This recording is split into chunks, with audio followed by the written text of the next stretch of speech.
భరద్వాజ గారు ఈ మధ్య సంక్రాంతికి వచ్చిన సినిమాలలో సంక్రాంతికి వస్తున్నాం సినిమా క్రియేట్ చేస్తున్నటువంటి రికార్డ్స్ కలెక్షన్ రికార్డ్స్ అనేవి అవును, అది చూస్తుంటే ఏమనిపిస్తుంది, దాదాపు 276 కోట్లు గ్రాస్ అని చెప్పేసి పోస్టర్ చూసాను. పోస్టర్ చూసాం. నాకు తెలిసి 300కి వెళ్ళిపోద్ది. 300కి వెడుతుంది. అంటే ఈ సినిమా ఫలితాన్ని చూసిన తర్వాత ఇండస్ట్రీ ఏమనుకుంటుంది, ఎలాంటి డిస్కషన్స్ నడుస్తున్నాయి, ఎలాంటి మార్పులు జరగాలి ఏంటి? ఒకటి ఎంటర్టైనింగ్, అంటే పూర్తి స్థాయి ఒక కామెడీ మీద గనక సినిమా నడిపితే జనం చూడటానికి సిద్ధంగా ఉన్నారు అనేది ఒక ఇండికేషన్ ఇచ్చింది.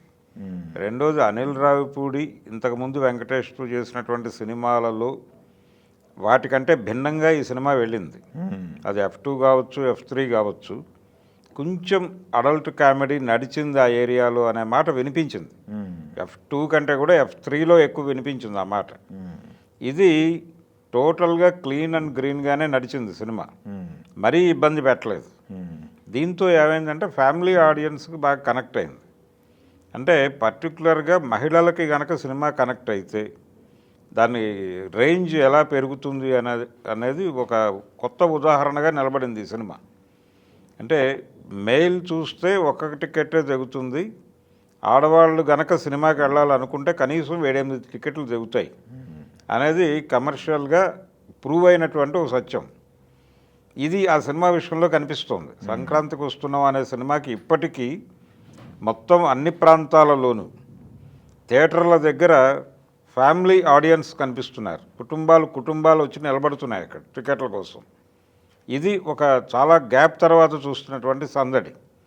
కుటుంబాల సందడి థియేటర్లో కనిపించటం, అలాగే ప్రతి సీన్కి నవ్వులు పండటం, ఈ రెండూ కూడా కనిపిస్తోంది విజిబుల్గానే. కాబట్టి ఈ జానర్ మీద సినిమాలు చేయాలి అనే ఒక వార్నింగ్ కూడా వచ్చేసింది ఈ సినిమా నుంచి. ఎందుకు ఈ పరిస్థితి వచ్చిందంటే తెలుగు ఆడియన్స్ ఒక రకంగా మొహం వాచి ఉన్నారు ఇలాంటి కథలకి, ఈ తరహా సినిమాలకి.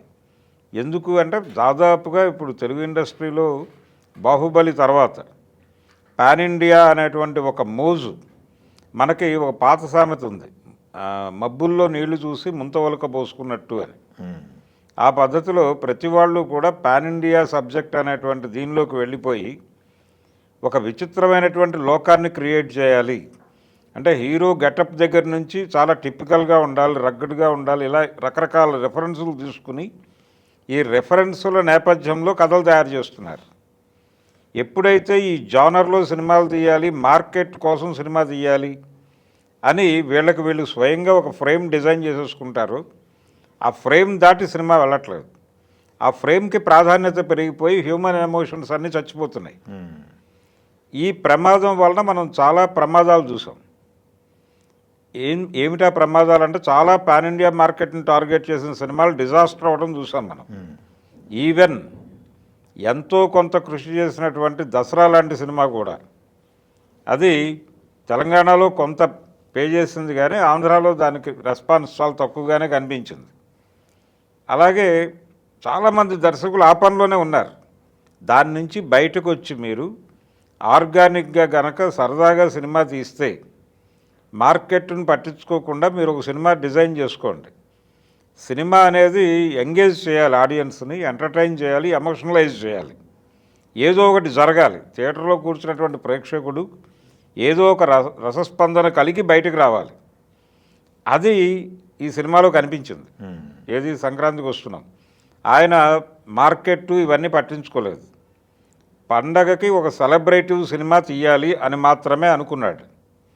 ఆ సినిమా ఏ సీజన్లో వస్తుందో ఆ సీజన్లో పబ్లిక్ మూడ్ ఎలా ఉంటుంది, ఆ మూడ్కి కనెక్ట్ అయ్యేటువంటి సినిమా మనం తీయాలి అనుకుని చేశాడు. అది వర్కౌట్ అయింది. సో ఇప్పుడు ఇది అందరికీ కూడా ఒక కనువిప్పు. అనవసరంగా మీరు మబ్బుల్లో నీళ్లు చూసి ముంతవలక పోసుకునే పని మానేసి ఆర్గానిక్గా కథలు డిజైన్ చేయండి ఒకటి. రెండోది, లోకల్ కథని గ్లోబల్ లెవెల్లో చెప్పడం అనే దాని మీద కసరత్తు చేయండి. మీరు గ్లోబల్ లెవెల్లో సినిమా చెప్పడం కోసం విచిత్రమైన కథలు చేయొచ్చు. అంటే నేల విడిచి సాము చేసే ప్రయత్నాలు మానేసి లోకల్ కథని గ్లోబల్ లెవెల్లో ఎలా చెప్పగలం అనే దాని మీద దృష్టి పెట్టి మీరు కథలు డిజైన్ చేసుకుంటే విజయాలు వస్తాయి. జనాలు థియేటర్కి రారు కాబట్టి, జనాలను థియేటర్లకు రప్పించాలి కాబట్టి వాళ్ళు ఫోన్లో చూసుకునే అవకాశం లేకుండా థియేటర్లో చూసే సినిమా ఇది, థియేటర్కల్ ఎక్స్పీరియన్స్ ఉండాలి అనే భ్రమల్లోకి వెళ్ళి మీరు సినిమాలు తీసి గందరగోళం అవుతున్నారు. ఇది ఓటీటీలో చూసినా లేకపోతే ఫోన్లో చూసినా అదే ఎంటర్టైన్మెంట్ ఉంటుంది ఈ సినిమాకు కూడా. కానీ థియేటర్లోకి వెళ్తున్నారు జనాలు. ఎందుకు పెడుతున్నారంటే సరదాగా నలుగురితో కలిసి నవ్వుకుందామని పెడుతున్నారు. ఆ వాతావరణం ఉంది. మీరు ఇలా హోల్సమ్ ఎంటర్టైన్మెంట్ ఇవ్వగలిగితే, అంటే గతంలో ఇలాంటి సినిమాలు రెగ్యులర్గా కొంతమంది డైరెక్టర్లు దీన్ని జానర్గా తీసుకుని చేసిన సందర్భాలు ఉన్నాయి. అది ఎస్వి కృష్ణారెడ్డి కావచ్చు, ఈవివి సత్యనారాయణ కావచ్చు, అంతకుముందు జనరేషన్లో జంజాల గారు కావచ్చు, రేలంగి నరసింహారావు గారు కావచ్చు, వీళ్ళ ఫ్యామిలీ డైరెక్టర్గా పాపులర్ అయినటువంటి కట్టా సుబ్బారావు గారు కావచ్చు. వీళ్ళందరూ చేసిన పని ఇదే. సరదాగా ఒక ఫ్యామిలీ ఒక సెలబ్రేటివ్ మూడ్లో సినిమా చూసే పద్ధతి. దిల్ రాజు గారికి ఈ జానర్లో సినిమాలు తీస్తే జనం డెఫినెట్గా ఆదరిస్తారు అనేటువంటి ఒక కాన్ఫిడెన్స్ ఉంది ఆయనకి. అవును, గతంలో ఇలాంటి ప్రయోగాలు చేశాడు ఆయన. చేశాడు. ఈసారి కొంచెం ఇంటెన్సివ్గా చేశారు. అది వర్కౌట్ అయింది. అది వర్కౌట్ అయ్యి ఇప్పుడు 300 కోట్లకి 300 దాటి వెళ్ళే పరిస్థితే కనిపిస్తోంది ఓకే. ఇప్పటికీ థియేటర్ల దగ్గర ఉన్నటువంటి జనాన్ని చూస్తే. రెండోది రిపీట్ ఆడియన్స్ ఉంటున్నారు ఆ సినిమాకి.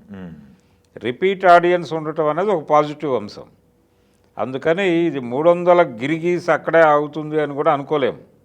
దాటి వెళ్ళే ఛాన్సెసే ఉంది. ఓకే. ఇది గుణపాఠంగా తీసుకోవాలి తెలుగు సినిమా దర్శకులు. మీరు లోకల్ విషయాన్ని గ్లోబల్గా చెప్పడానికి ప్రయత్నం చేయండి, కానీ విచిత్రమైన లోకాలు క్రియేట్ చేయడం కోసం ప్రపంచానికి సంబంధం లేని కథలతో సినిమాలు చూపించే ప్రయత్నం చేయొద్దు.